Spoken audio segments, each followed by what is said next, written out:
그날 밤 비는 그리 세차지 않았지만 참 오래 내렸다. 바람은 차갑게 창틈을 파고들었고 경주 외곽의 낡은 나뭇집 안에는 따뜻한 숨결 하나 없이 정적만 감돌았다. 선여영은 식탁에 앉아 식어버린 국화차를 바라보며 조용히 숨을 쉬고 있었다. 시계는 밤 11시 47분을 가리키고 있었다.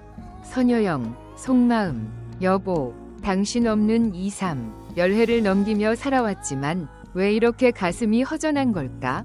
엑, 낯선 울음소리가 들려왔다. 바람결에 섞인 듯 희미했지만 분명 아기 울음이었다. 여영은 문을 열었다. 희미한 현관등 아래 낡은 왕골 바구니 하나가 놓여 있었다. 그 안에는 이제 막돌이 지난 듯한 여자아이가 젖은 천에 감겨 웅크리고 있었고 새파랗게 질린 입술로 작게 몸을 떨고 있었다. 여영은 숨이 턱 막혔다.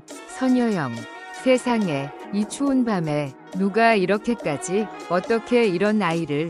바구니 옆에는 물에 젖은 종이 쪽지가 있었다.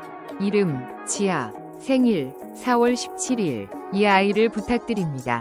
여영은 종이를 움켜쥔 채 손이 떨렸다. 아이는 눈을 떴고 아주 조용히 그러나 또렷이 그녀를 바라보았다. 울지도 않고 겁먹은 기색도 없이 그저 누군가를 기다리는 듯한 눈빛이었다. 여영은 아이를 안았다. 그리고 그 순간 아이의 조그만 손이 그녀의 옷자락을 꼭 붙잡았다. 마치 오래전부터 엄마를 알고 있었다는 듯이. 선여영, 속삭이며 눈물 흘림. 운명이었구나. 이 아이, 날 구하러 온 거구나. 그날 밤 남편의 영정 앞에서 무릎을 꿇고 지아를 품에 안은 채 말했다. 선여영, 여보, 당신 없이 오래 살았어. 우리 아이도 못 가지기로 했었지. 하지만 이 아이를 외면할 수는 없어. 이게 죄라면 다음 생에서 벌을 받을게. 지금 생에서는 이 아이의 엄마가 되어줄게. 그날 이후 지아는 선여영의 삶에 들어왔다. 피 한 방울 섞이지 않았지만 이름도 출생지도 몰랐지만 한 가지는 분명했다. 사랑. 그녀는 그렇게 엄마가 되었다. 아이를 키운다는 건 본디 쉬운 일이 아니다. 하물며 피 한 방울 섞이지 않은 아이를 온 마음 다해 키운다는 것은 아무나 할 수 있는 일이 아니다. 그러나 선여영은 해냈다. 망설임도 불평도 없이 오직 조금 더 이른 아침, 조금 더 늦은 밤, 그리고 얼마 되지 않는 월급을 모두 딸의 더 나은 삶을 위해 쏟아부었다. 지아가 집에 온 그날부터 그녀의 인생은 달라졌다. 혼자 먹던 밥상엔 웃음이 생겼고 침묵하던 집 안에는 아이의 제잘거림이 가득했다. 그 낡은 나뭇집은 이제 단순한 집이 아닌 가정이 되었다. 지아, 3살, 말 배우기 시작한 아이. 엄마, 오늘 꽃 피었어요. 선여영은 꽃병에 꽃을 꽂으며 미소 지었다. 아무 말 없이. 하지만 그녀의 손등 위로 떨어진 눈물은 참된 행복의 눈물이었다. 그녀는 진실을 말하지 않았다. 말할 생각조차 하지 않았다. 지아는 그녀의 딸이었다. 출생신고도 없고 혈연도 없지만 단 하나, 사랑만은 분명했다. 어느 날 지아가 한밤중에 고열로 경기를 일으켰다. 택시도 잡히지 않아 선여영은 맨발로 아이를 안고 마을을 가로질러 보건소까지 달렸다. 무릎이 까지고 손바닥은 피가 났지만 그녀는 단 한 번도 멈추지 않았다. 의사가 괜찮습니다 라고 말하는 순간 그녀는 의자에 주저앉아 흐느꼈다. 선여영, 하늘이시여, 제 아이만 괜찮다면 제 생명이라도 드릴게요. 지아가 초등학교에 입학했을 무렵 선여영은 낮엔 인쇄소 직원, 밤엔 식당 설거지 아르바이트를 했다. 아이에게 교복도 신발도 생일 케이크도 빠짐없이 사주고 싶었기 때문이다. 어느 날 밤늦게 귀가한 그녀는 책상에 엎드려 잠든 지아 옆에 놓인 그림 한 장을 보았다. 그림엔 엄마와 함께 케이크를 나누는 장면이 그려져 있었다. 지아, 삐뚤빼뚤한 글씨. 매일 엄마랑 생일 파티하면 좋겠다. 그녀는 그림을 품에 안고 울었다. 가슴이 찢어질 듯이 아팠다. 선여영, 속마음. 엄마도 그래. 매일 너랑 함께 있고 싶어. 하지만 지금 엄마는 너의 미래를 위해 오늘을 포기하는 중이란다. 중학교에 들어간 지아는 점점 친구들과 다른 점들을 느끼기 시작했다. 아빠가 없고 졸업식에 외할머니도 없고 가족 사진도 없다는 것. 어느 날 지아가 조심스럽게 물었다. 지아, 엄마, 왜 아빠랑 결혼 사진 없어? 친구들 다 있던데. 선여영은 사과를 깎던 손을 멈췄다. 칼이 조금 흔들렸지만 그녀는 웃음을 지었다. 선여영, 그땐 사진 찍는 걸 별로 안 좋아했거든. 근데 네가 원하면 엄마랑 결혼 사진 찍자. 우리 둘이 그게 엄마 인생의 전부야.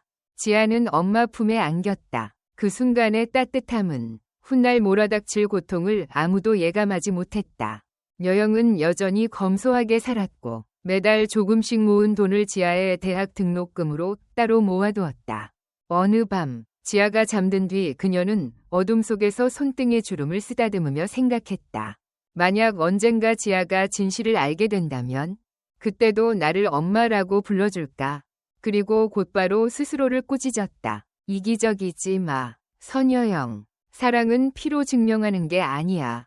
그 아이가 행복하다면 그걸로 충분해. 고등학생이 된 지아는 어느 날 엄마의 가방에 작은 메모지를 몰래 넣었다. 엄마, 나중에 나 의사가 되고 싶어요. 엄마처럼 아픈 걸 말도 못하고 참는 사람들 도와주고 싶어요.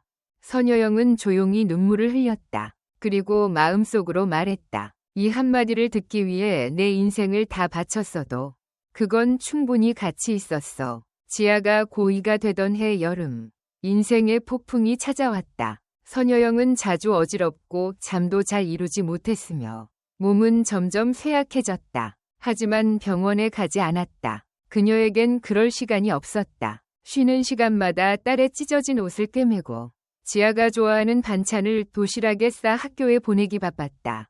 어느 날 아침, 식당에서 설거지를 하던 중 선여영은 갑자기 의식을 잃고 쓰러졌다. 심각한 빈혈과 영양실조 상태였다. 의사는 당장 절대 안정을 취하라고 했지만 그녀가 깨어나자마자 한 첫마디는 단 하나였다. 우리 딸, 아침은 먹었나요? 소식을 들은 지아는 폭풍처럼 병원으로 달려왔다. 눈은 퉁퉁 부어 있었고 목소리는 떨려 있었다. 지아, 엄마, 왜 아무 말도 안 했어요? 왜 다 혼자 하려고 해요? 저 그렇게 잘 살고 싶지 않아요. 엄마가 아프게 되면 아무 소용 없단 말이에요. 선여영은 딸의 손을 꼭 잡고 희미하게 웃으며 말했다. 선여영, 우리 딸 의사가 되겠다며? 그럼 엄마가 살아서 너 하얀 가운 입은 모습 봐야 하지 않겠니? 그날 이후 지아는 완전히 달라졌다. 놀지도 않고 친구들과 어울리지도 않았다. 하루 종일 책상 앞에 앉아 공부만 했다. 모든 필기지, 모든 모의고사 문제 위엔 늘 똑같은 다짐이 있었다. 엄마는 나를 위해 모든 걸 바쳤다. 모녀의 관계는 더없이 깊어졌다. 저녁마다 지아는 공부하고 선여영은 옆에서 조용히 바느질을 했다. 말이 없어도 둘이 있는 공간은 언제나 따뜻하고 평화로웠다. 어느 겨울비 오는 밤, 지아가 공부하고 있던 그때 선여영은 작고 낡은 나무 상자를 조심스레 꺼내어 지아 앞에 놓았다. 선여영, 이건 엄마가 10년 동안 조금씩 모은 돈이란다. 많지는 않지만 네가 의대 가는데 보탬이 되었으면 좋겠어. 지아는 상자를 열었고 정갈이 접힌 지폐들을 보자 눈물이 멈추지 않았다. 지아, 엄마, 약속할게요. 절대 엄마의 마음을 저버리지 않을게요. 그러나 인생은 약속처럼 단순하지 않았다. 한 달 후, 선여영의 병세는 악화됐다. 의사는 그녀에게 위암 초기 진단을 내리고 빠른 수술이 필요하다고 했다. 하지만 선여영은 딸에게 알리지 않았다. 수능을 앞둔 지아가 걱정하지 않도록 말이다. 그녀는 매일처럼 웃으며 도시락을 싸고 아무렇지 않은 척을 했다. 그러던 어느 날 지아가 엄마의 가방에서 약 처방전을 발견하고 말았다. 그 순간 그녀는 무너졌다. 지아, 안 돼요. 엄마, 왜 이걸 숨겨요? 전 의대고 뭐고 필요 없어요. 그냥 엄마만 살아주세요. 선여영은 딸을 꼭 안고 목소리를 억누르며 말했다. 선여영, 안 돼. 지아야, 넌 엄마가 살지 못한 인생을 살아야 해. 강해져야 해. 그게 엄마가 바라는 전부야. 그 밤 두 사람은 껴안고 한없이 울었다. 봄바람이 아직 차가웠지만 그들의 가슴 속엔 뜨거운 불꽃이 피어올랐다. 사랑의 불꽃, 희생의 불꽃, 그리고 가족이라는 단어를 지키기 위한 간절한 꿈의 불꽃이었다. 지아가 마지막 모의고사를 치른 날, 모녀는 오랜만에 함께 짜장면을 먹었다.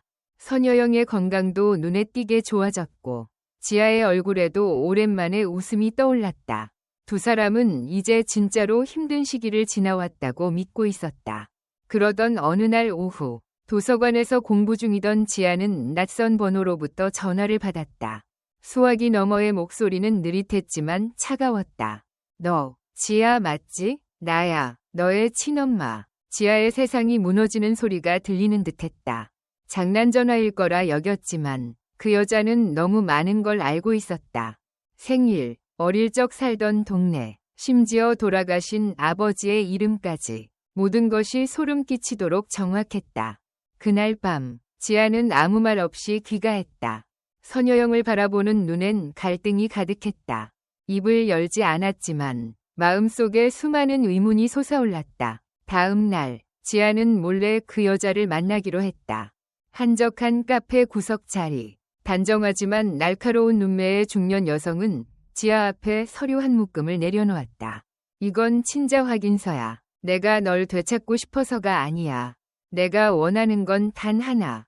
3천만 원. 안 주면 널 불법으로 키운 그 여자 신고할 거야. 신고 안 하고 키운 거. 유괴죄인 거. 너도 알지? 지아는 말문이 막혔다. 17년의 기억이 필름처럼 머릿속을 스쳐 지나갔다. 아플 때마다 끓여주던 죽, 손 꼭 잡고 등교하던 아침, 땀에 젖은 채 이마를 닦아주던 그 손길들. 그 모든 게 거짓일 수 있을까? 지아, 그분은 날 키워준 사람이에요. 혼자서 모든 걸 감당하며 날 키워줬어요. 그분은 절 유괴한 게 아니에요. 그분은 제 엄마예요. 여자는 비웃듯 웃었다. 감동적이네. 하지만 법은 그런 감정 안 따져. 그날 밤, 지아는 아무 말 없이 밥을 먹었다. 선여영은 이상한 낌새를 느꼈지만 묻지 않았다. 잠든 엄마의 방으로 살며시 들어간 지아는 주름진 얼굴을 바라보며 속삭였다. 엄마, 만약 내가 선택해야 한다면? 그래도 전 엄마를 선택할 거예요. 하지만 다음 날 아침, 지아는 사라졌다. 책상 위에 남겨진 쪽지 하나. 엄마, 내가 해결할게요. 걱정하지 마세요. 사랑해요. 이틀 동안 선여영은 미친 듯이 딸을 찾아 헤맸다. 친구들에게 연락하고 경찰에도 신고했지만 아무도 지아의 행방을 몰랐다. 셋째 날, 집에 한 통이 봉투가 도착했다. 그 안에는 송금 확인서 복사본과 함께 짧은 문장 하나. 처리 끝. 경찰 신고 불필요. 선여영은 충격에 빠졌다. 지아에게 전화를 걸자 지아는 조용히 말했다. 엄마, 나 괜찮아. 다 끝났어. 조금 혼자 있고 싶을 뿐이에요. 지아의 목소리는 이상하리만큼 차분했고 어딘가 낯설었다. 선여영은 어머니의 직감으로 느꼈다. 뭔가 잘못됐다. 그날 밤 그녀는 불 꺼진 방에서 홀로 앉아 속으로 되뇌었다. 내가 널 낳지 않았다는 이유만으로 널 지킬 자격도 없는 걸까? 20년 가까이 품어온 딸이지만 그날 밤 처음으로 그녀는 작고 무력한 존재가 되었다. 몇 주 후 동네 아주머니 한 명이 전해준 소식은 더 충격적이었다. 어떤 낯선 여자가 감정에 약한 부잣집 딸한테서 큰돈을 받아냈다. 고 자랑했다는 것이다. 선여영은 온몸이 굳었다. 바로 지아를 찾아 나섰지만 지아가 머물던 곳은 이미 비어 있었다.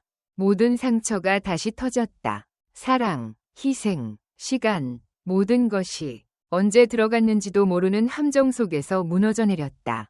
그리고 그날 밤 선여영은 자신에게 물었다. 그날 문을 열지 않았더라면 내가 이 모든 걸 잃지 않았을까?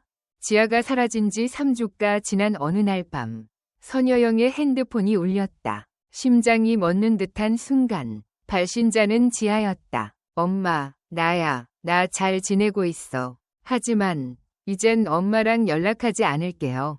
그녀의 목소리는 차가웠고 낯설었다. 선여영은 떨리는 목소리로 말했다. 지아야, 어디 있니? 제발 집으로 돌아와. 무슨 일이 있어도 엄마는 다 용서할 수 있어. 그러니까, 제발. 한참 침묵이 흐른 뒤, 지아는 무표정한 어조로 말했다. 엄마, 아니, 더 이상 그렇게 부를 수 없어요.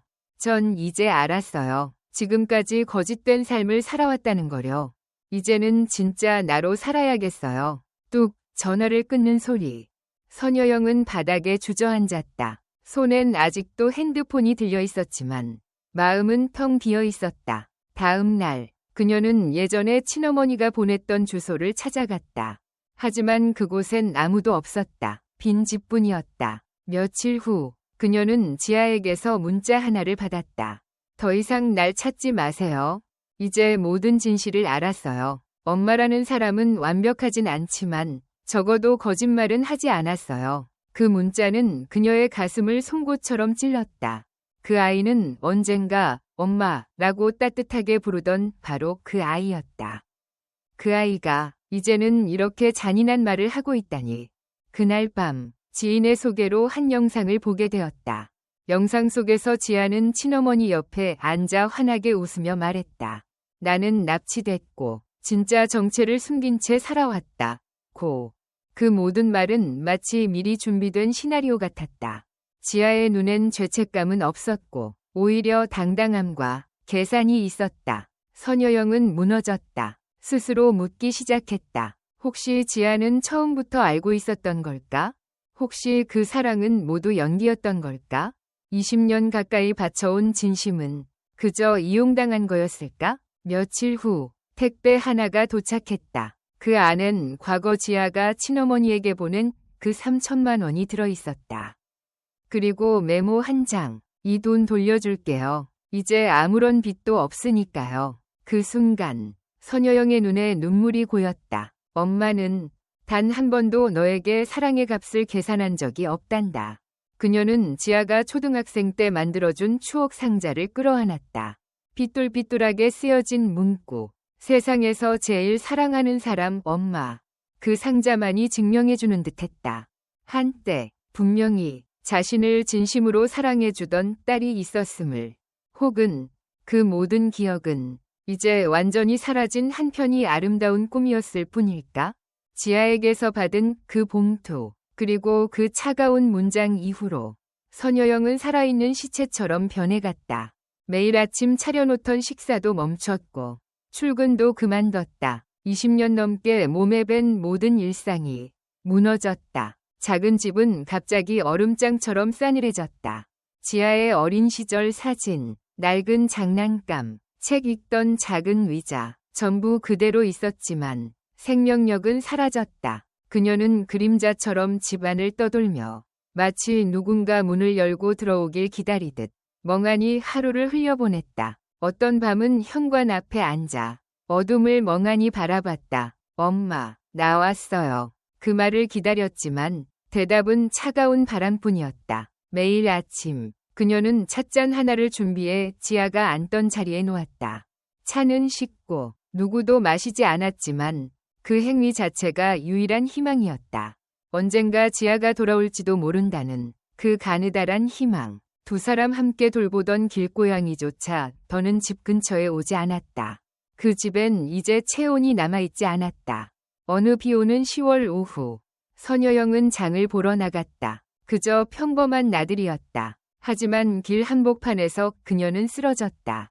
병원에서의 진단은 심각했다. 영양실조, 저혈압, 중증 우울증 초기, 의식을 되찾는 후 그녀가 한 첫 마디는 혹시 지아라는 아이가 병원에 연락한 적 있나요? 간호사는 고개를 저었다. 선여영은 고개를 끄덕이고는 천천히 창밖으로 눈을 돌렸다. 마치 마지막 희망도 사라진 듯. 퇴원 후 그녀는 집으로 돌아가지 않았다. 외곽의 허름한 고시원으로 옮겼고 누구에게도 주소를 알리지 않았다. 휴대전화도 없앴고 SNS도 모두 끊었다. 그녀와 함께한 건 작은 노트 한 권과 오래된 추억 상자 하나뿐. 노트에 그녀는 매일 글을 썼다. 누구를 탓하거나 원망하기 위해서가 아니라 그저 자신의 존재를 잊지 않기 위해서. 지아야, 언젠가 네가 이 글을 읽게 된다면 엄마는 너를 잊은 적이 없단다. 너가 등을 돌리고 엄마를 미워하고 모른 척해도 엄마는 여전히 너를 사랑했다. 피 한 방울 섞이지 않았을지라도 엄마는 단 한순간도 후회하지 않았다. 그녀는 이웃 고시원의 노인에게서 저녁마다 마른 빵과 묽은 국을 얻어먹으며 버텼다. 어느 날 그녀는 물었다. 아저씨는 자식이 있으세요? 그 노인은 고개를 저으며 대답했다. 없어요. 예전엔 혼자 살아도 괜찮다고 생각했는데 지금은 기억해줄 사람조차 없네요. 선여영은 조용히 웃었다. 그녀는 한때 누군가를 기억했고 사랑했고 지켜냈었다. 하지만 지금은 그 모든 것이 아득하게만 느껴졌다. 겨울이 끝나갈 무렵 고시원 주인이 그녀를 발견했다. 선여영은 바닥에 쓰러져 있었고 옆에는 오래된 나무 상자와 거의 다 쓴 노트가 놓여 있었다. 노트 마지막 페이지, 떨리는 손글씨로 이렇게 적혀 있었다. 네가 날 필요로 하지 않아도 엄마는 평생 단 한순간도 널 필요로 하지 않은 적이 없단다. 연락할 가족도 찾는 이도 없었다. 그녀는 무연고자로 공설묘지에 묻혔다. 하지만 단 한 사람이 그녀를 찾았다. 3월이 어느 새벽 매화가 막 피어날 즈음 지아가 나타났다. 꽃도 사과도 없이 그저 묘비 앞에 조용히 서서 아주 깊이 고개를 숙였다. 그녀는 떨리는 손으로 묘 옆에 놓인 상자의 뚜껑을 열었다. 안에는 3살 때 신던 작은 천신발, 보내지 못한 편지, 그리고 선여영이 평소 차고 다니던 팔찌가 있었다. 지아는 그 안을 가만히 바라보다 종이 한 장을 꺼내 내려놓았다. 엄마, 다음 생이 있다면 제발 날 외면해주세요. 나는 그런 사랑받을 자격이 없어요. 양어머니의 묘를 다녀온 후 지아는 예전의 삶에서 완전히 사라졌다. 대학 입학 통지도 거절했고 모든 사회활동에서 손을 뗀 채 외딴 시골의 작은 의료봉사센터에서 자원봉사를 시작했다. 지아는 환자를 돌보는 일이 마음속 죄책감을 조금이나마 덜어줄 것이라 믿었다. 하지만 병동의 문을 닫고 외로운 숙소로 돌아가는 밤이면 어김없이 양어머니의 모습이 떠올랐다. 다정한 눈빛, 거칠어진 손등, 그리고 늘 부르던 목소리. 지아야, 밥 먹었니? 이제는 다시는 닿을 수 없는 목소리였다. 어느 초여름날, 지아가 간호사를 도와 서류 정리를 하던 중 한 명의 환자가 이송되었다. 초췌한 중년 여성이었고 반 이상 백발이 된 머리카락, 어딘가 낯익은 얼굴. 차트를 확인한 순간 지아의 손이 떨렸다. 윤혜선, 예전에 자신을 친엄마라 주장했던 그 여자. 혜선은 말기 신부전증을 앓고 있었고 돌봐줄 가족도 없었다. 혼자 방황하다 기력이 다해 이곳에 실려온 것이다. 처음 며칠 동안 지아는 그녀를 피했다. 다른 사람에게 간호를 맡겼다. 하지만 어느 비 오는 오후 병상에 쪼그라든 채 누워있는 혜선을 본 지아는 말없이 다가가 흘러내린 담요를 다시 덮어주었다. 혜선, 눈을 감은 채. 지아, 너구나. 지아는 대답하지 않았다. 하지만 그녀의 손등 위로 떨어진 눈물이 이미 모든 걸 말해주고 있었다. 전 늘 당신이 내 삶을 망쳤다고 생각했어요. 하지만 결국 내 삶을 무너뜨린 건 나 자신이더군요. 혜선은 눈을 떴다. 예전처럼 날카로운 눈빛은 없었고 남은 것은 오직 후회와 피로뿐이었다. 내가 잘못했어. 돈이면 과거를 덮을 수 있을 줄 알았지. 하지만 사람은 계산서가 아니더라. 그분, 널 키운 그분, 많이 아프셨겠지. 지아는 그녀의 손을 꼭 잡았다. 분노도, 원망도 사라진 채 남은 것은 가슴 깊은 연민뿐이었다. 저희 엄마, 이미 떠나셨어요. 하지만 그녀는 당신을 원망한 적이 없어요. 그럼, 이제 당신은 스스로를 용서할 수 있나요? 그날 이후, 지아는 혜선 곁을 자주 지켰다. 책을 읽어주고, 죽을 떠먹이고, 투석 치료에 동행했다. 그녀의 눈에는 더 이상 의무가 아닌 사람 대 사람으로서의 연민이 담겨 있었다. 한 달이 지나던 어느 새벽, 혜선은 마지막 말을 남겼다. 다음 생이 있다면 버리기만 하는 여자가 아닌 사랑할 줄 아는 엄마로 태어나고 싶다. 그녀는 조용히 숨을 거두었다. 지아는 마지막 숨이 멎을 때까지 손을 놓지 않았다. 장례식 날, 참석자는 지아와 몇 명의 센터 직원뿐이었다. 하지만 지아는 조심스레 무덤 위에 흰 꽃다발을 올렸다. 그건 양어머니가 생전에 가장 좋아하던 꽃이었다. 이제 내 인생의 두 어머니는 모두 평안히 쉬고 계세요. 그리고 지금부터는 나 자신을 용서하며 살아갈게요. 시간이 흘렀다. 양어머니도 친어머니도 이제는 하늘나라로 떠났고 지아는 오랜 세월 자책과 외로움의 끝자락에서 마침내 진정한 어른이 되었다. 더 이상 사랑과 죄책감, 과거와 현재 사이에 갇혀 있지 않았다. 이제 그녀는 기억을 마주할 수 있는 사람, 그리고 그 기억을 안고 앞으로 나아갈 수 있는 사람이었다. 지방의 의료센터에서 보낸 나날들, 병상에 누워있던 어머니의 메마른 손, 그리고 양어머니의 따스한 눈빛, 그 모든 조각들은 더 이상 그녀를 찢지 않았다. 그것들은 이제 그녀 안에서 조용히 타오르는 불꽃이 되었고, 그 불꽃은 상처가 아닌 용기의 근원이 되었다. 어느 봄날, 서울의 벚꽃이 만개하던 거리로 지아는 다시 돌아왔다. 복잡한 사람들 틈에서 그녀는 차분한 마음으로 그 자리에 서 있었다. 예전과는 달랐다. 이제는 목적 없는 발걸음이 아니라 명확한 이유가 있었다. 나는 만들고 싶다. 아무도 버려지지 않는 그곳을. 그녀는 봉사활동 동안 모은 전 재산을 모으고 소액 대출을 받아 작은 공간을 마련했다. 그것은 단지 건물이 아니었다. 그녀의 지난 삶 전체가 담긴 의미 있는 공간이었다. 그녀는 그곳에 별표, 작은 쉼터, 별표라는 이름을 붙였다. 가정폭력, 방임, 무연고 청소년들이 찾아올 수 있는 낮은 문턱의 공간. 그 누구든 따뜻한 밥 한 끼, 한마디 말, 한순간의 안심을 얻을 수 있는 곳. 매일 아침 지아는 손수 밥을 짓고 아이들에게 요리를 가르치고 자기소개서 쓰는 법을 알려주고 그리고 무엇보다도 묵묵히 들어주었다. 그녀는 늘 말했다. 얼마든지 여기 있어도 돼. 네가 스스로 강해질 때까지. 어느 날 12살 소녀 수진이 물었다. 선생님, 엄마 있어요? 지아는 잠시 멈췄다가 미소 지으며 대답했다. 난 2명의 엄마가 있었어. 한 사람은 나에게 사랑을 가르쳐줬고 다른 한 사람은 용서를 가르쳐줬지. 그 덕분에 지금 내가 여기에 있는 거야. 수년이 흘러 작은 쉼터는 시민단체와 언론의 주목을 받는 모범 사례가 되었다. 지아는 나이가 들었지만 마음만은 여전히 따뜻하고 활기찼다. 매일 새벽이면 헌옷에 앞치마를 두르고 자전거로 시장에 갔다. 한 번도 멈춘 적 없었다. 그리고 매년 3월 그녀는 양어머니와 친어머니의 묘를 찾아 하얀 꽃 2송이를 조심스럽게 올려놓는다. 비석 앞에 고개를 숙이고 조용히 속삭인다. 엄마들, 이젠 저 더 이상 외로운 아이가 아니에요. 이제는 많은 아이들의 엄마가 되었어요. 그리고 처음으로 제 삶이 따뜻해졌어요. 지아가 만든 작은 쉼터는 이제 하나의 상징이 되었다. 가진 것 없던 소녀가 2번이 버림 속에서도 사랑을 배워 다른 누군가에게 손을 내밀 수 있는 공간을 만들었다는 것.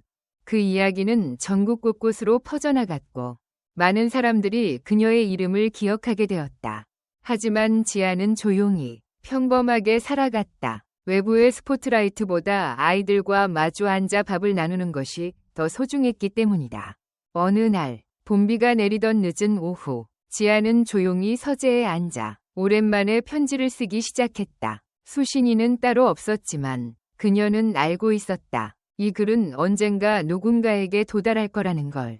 사랑하는 엄마들께 처음에는 왜 나를 낳고 왜 나를 떠났는지 너무나도 원망스러웠어요. 하지만 시간이 지나고 나서야 알게 됐어요.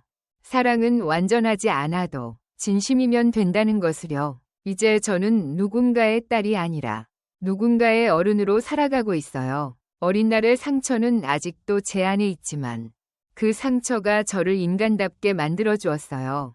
엄마들, 제가 해냈어요. 저는 미워하지 않았고 끝까지 사랑하기로 선택했어요. 그것이 저를 구한 길이었어요. 언젠가 다시 만나게 된다면 꼭 안아드릴게요. 그때는 아무 말도 필요 없을 거예요. 그냥 고맙다고, 그리고 이제 괜찮다고 말하고 싶어요. 그녀는 편지를 봉투에 넣지 않고 조용히 책 사이에 끼워두었다. 아무도 모를 어느 날, 그 편지는 어쩌면 또 다른 아이의 손에 닿을지도 모른다. 그날 밤, 지아는 오랜만에 깊은 잠에 들었다. 창밖엔 비가 잦아들고 봄 냄새가 다시 퍼지고 있었다. 그리고 새벽이 되자 또 다른 아이가 작은 쉼터 위 문을 두드렸다. 지아는 웃으며 문을 열었다. 어서 와. 여기는 너를 기다리던 곳이야. 이 뜻깊은 이야기를 들어주셔서 진심으로 감사합니다. 여러분의 소중한 의견을 댓글로 남겨주세요. 매일 밤 이야기 하나 채널을 구독하시면 삶 속에 더 많은 의미와 따뜻한 이야기들을 만나실 수 있습니다.